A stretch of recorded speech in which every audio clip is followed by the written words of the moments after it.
So today we're doing something different. We've got a special guest.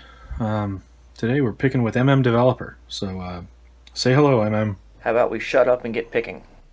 All right, man, all right. Boy, you're just one big ball of sunshine, aren't you? And the lock is also special. It's ABUS XP1, sent to me by my friend in Germany, Siri MHM. And thank you very much for that, Siri.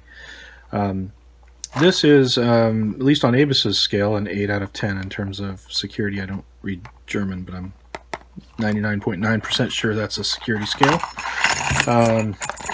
Looking at the lock, you might think it has a sidebar system in it based on the kind of crazy cuts in the key here. But the dead giveaway on these is always that they're the same depth. And so really we can surmise pretty quickly that those are just for key control.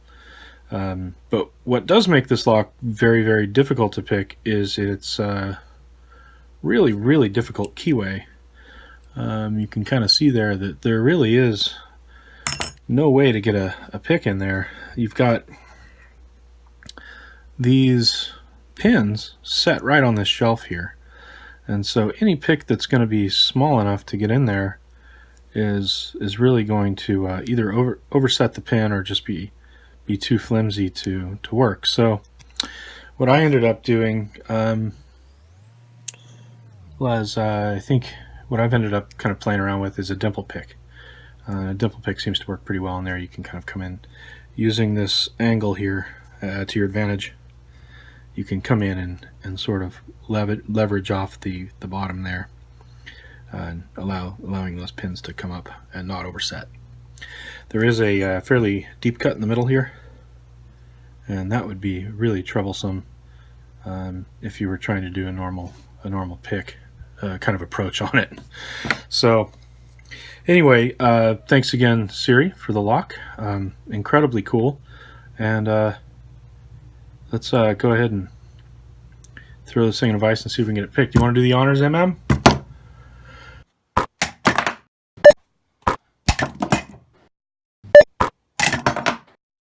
Come on, man, you got this. It's all on the wrist.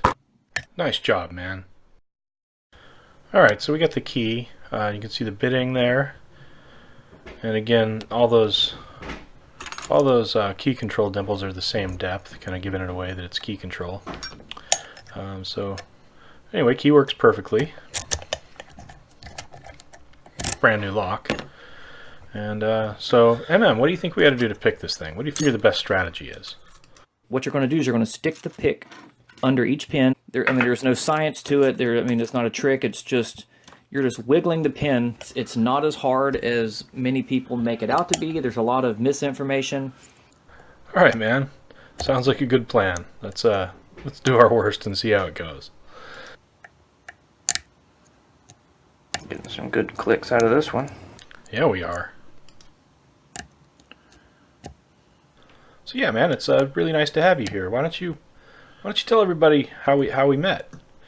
With the hours and hours I've spent watching my idol on YouTube, I figure, it kind of makes me feel good that there might be some hope left for people out there. Whoa, slow down there, Turbo. I had no idea I was your hero. That I was the wind beneath your wings. I think it's pretty awesome. I do too, man. I do too. In fact, I'm getting a little choked up.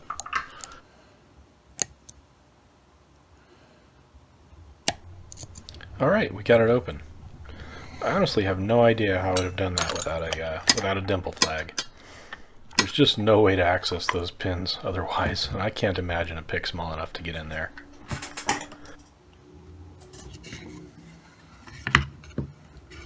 All right, well, I guess we better get this lock apart. Where do you figure we ought to start? All right, so let's take the slider out of the slider. Yeah, you're right. We really should use a pinning shoe. This is actually the first time I've used this pinning shoe. And, to be perfectly honest, I have no idea how in the world I'm going to get the lock back together when I'm done, because I don't have one of those spiral pinning tubes that you see people use on Euros. I guess I'll manage somehow with maximum effort and some good old-fashioned cussing. But we'll see. Cross that bridge when we come to it. Meantime, I've got to get this circlip out of here. I always hate doing this on Euros because you have to deform them, and every time I do, I feel badly about it. I don't know why. They always kind of bend back into shape, but you know there's only so many times you can do it before they break, and then you got to come up with another one somehow. Anyway, I wish they used more of a flexible one like you see on the back of kick cylinders, but anyway, it is what it is. Okay, so we got that off. Now I gotta figure out how to pull this core out.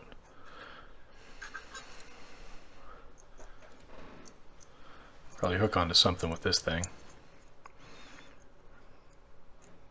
Yeah, there we go.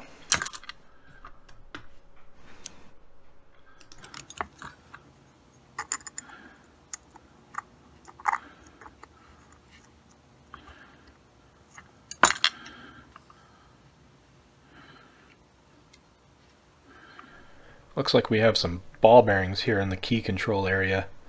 Make sure to keep my thumb over them so I don't drop them. Don't want to lose those guys. No, you don't. Go ahead and put this in my core cradle so I keep everything together. And then gonna take a look at the side here and see how that's built. It's looks like 5 ball bearings, and they just sort of sit in there. I'm not sure what's behind them yet.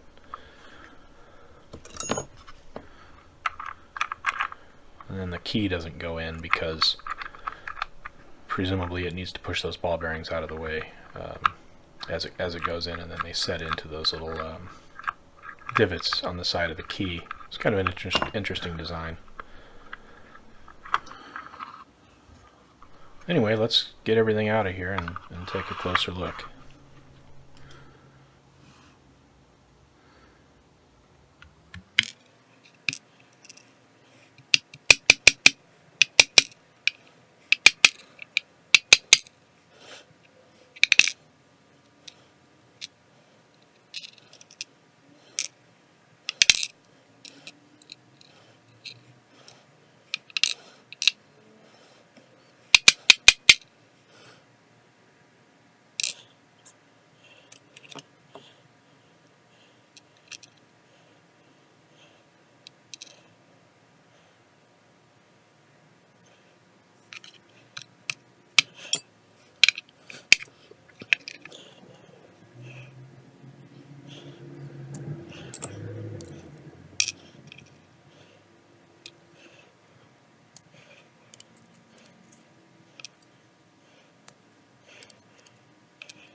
So yeah, it looks like a pretty typical lock. There you can see the slot that those ball bearings settle into when they're extended out. This key control is pretty elaborate on this lock. I kind of wish they would have taken the opportunity to turn it into a secondary locking mechanism. What do you think, MMD? See all those gouges in there? That's pure serration madness right there. And you got the extremely paracentric slider keyway here. Yeah, man, that keyway is pretty brutal. But slider? You keep using that word. I don't think it means what you think it means. Anyway, we've got these hardened steel pins up front, and we got a spool, several other spools, and then a double spool. We've got those are the pins behind the ball bearings, and then of course the ball bearings and the key pins. Pretty typical lock, other than the key control, which obviously is kind of elaborate. But yeah, all in all, a pretty cool lock. So hope you enjoyed, and thanks for watching.